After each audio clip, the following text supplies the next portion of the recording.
सगळीकडे साहेबांच्या नावाचा डंका सुरू होता. मी मात्र पाणावलेल्या डोळ्यांनी शांतपणे एका ठिकाणी उभी होते. भीमराव की जय, डॉक्टर बाबासाहेब आंबेडकरांचा विजय असो, अशा घोषणा सुरू होत्या बाबासाहेबांच्या नावाचा. बाबासाहेब विदेशातून आले होते बॅरिस्टरची पदवी घेऊन. बॅरिस्टरची पदवी घेऊन आले तर किती चांगलं झालं असतं बरं. मामांजीची छाती उंचावून गेली असती आपल्या पोराचं कौतुक पाहून. घोषणांचा जय जयकार, सगळीकडे वातावरण अतिशय आनंदी प्रसन्न झालेलं होतं. मी बिगी कामं आटोपले आणि साहेबांच्या स्वागत समारोहाला जाण्याचे ठरविले.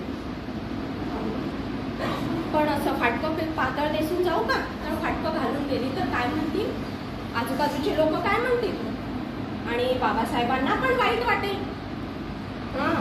मला आठवलं, आमच्याकडे एक पेटी होती आणि त्या पेटीमध्ये शाहू महाराजांनी साहेबांना सत्कार समारंभाला दिलेलं एक फेटा होता आणि तोच फेटा साडी म्हणून घालून जायचं मी ठरवलं. तयारी केली आणि समारोहाला गेले. जनसमुदाय. मी एका कोपऱ्यामध्ये आडोशाला उभे होते. साहेबांनी रामूला हेरलं, ओळखलं. अहो, ते साहेबच. आकाशातून जाणाऱ्या पक्ष्यांचा पंख मोजणारा तो माणूस, असा तो प्रज्ञासूर्य. ओठावरचे शब्द ओठावर पुढे येण्यापूर्वीच त्याचा अर्थ समजणारा हा प्रज्ञासूर्य. समारोह आटोपला आणि साहेब जय जयकारांच्या घोषात घरी आले. माझाही कंठ दाटून आला. काय बोलावं सुचत नाही. साहेब घरी आले. त्यांच्या पायावर मी माझा माथा टेकला. साहेब, रामू? मी म्हटलं, साहेब. होय लेकरांनो, तीच मी रामू. रमाबाई भीमराव आंबेडकर, जिच्या हातावर तिचे 4 लेकरं मरण पावले, तीच मी रमाबाई भीमराव आंबेडकर. 7 वर्षाची असतानाच माझे मायबाप देवाघरी गेले आणि नंतर आम्ही मामांकडे गेलो. आईबाप वारल्यानंतर त्या उन्हाळ पोरांना कोण विचारतं बरं. पण एक दिवस मामांजी आले. मामांजींनी मला त्यांच्या मॅट्रिक झालेल्या मुलासाठी पसंत केलं, माझ्या अडाणी रामूला. तो दिवस आठवतो मला. तो रविवार होता. भाजी मंडईत तोफा गर्दी होती. भरपूर पाऊस पडत होता आणि एका गटाऱ्यावर 2 पाट्या टाकलेल्या होत्या आणि त्या युगंधराची पत्नी होण्याचा सन्मान मला त्या दिवशी मिळाला. एका खोलीमध्ये संसार आणि दुसऱ्या खोलीमध्ये प्रज्ञा सूर्य तळपत होता बघा. पण बाई, मी एक दिवस त्यांच्याशी भांडवलच केलं. का?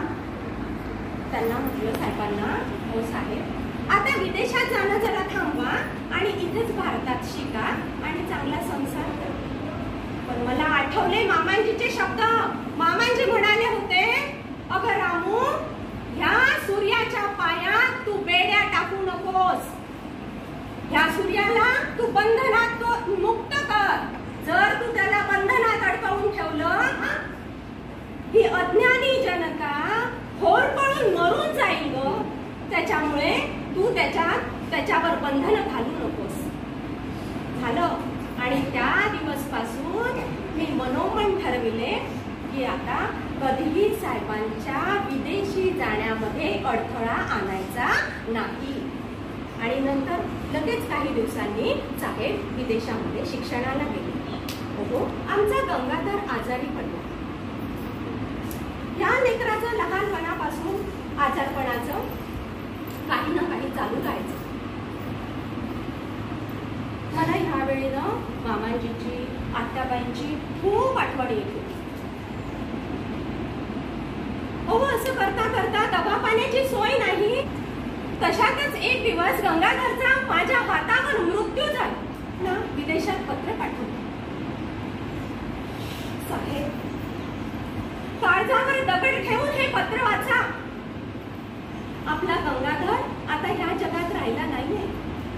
सोडून गेला. परंतु ह्याचं दुःख तुम्ही करू नका. या दुःखाला तुम्ही कवटाळून बसू नका. आज एक तर गंगाधर गेला, आपल्याला बाकीच्या गंगाधरांची काळजी आहे. असं कधीही होता कामा नये की आपल्या ह्या बाकीच्या गंगाधरांना औषध पाणी मिळालं नाही आणि त्यांना आजारपण आले आणि ते मृत्युमुखी पडले. असं पुढे कधीही होता कामा नये. म्हणून साहेब, तुम्हाला लढावंच लागेल. अगं, ह्या तळ्यातलं पाणी प्राणी पशु पक्षी पितात ग, आणि आपण तर माणसं. आणि आपल्यासाठी हे तळे का बरं खुले नाही?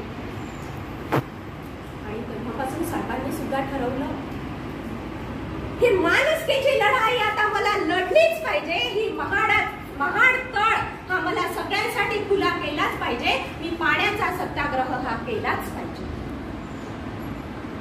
आणि मी सुद्धा साहेबांना म्हटलं, साहेब, संपूर्ण जीवनभर मी तुमची साथ देणार. धन्यवाद.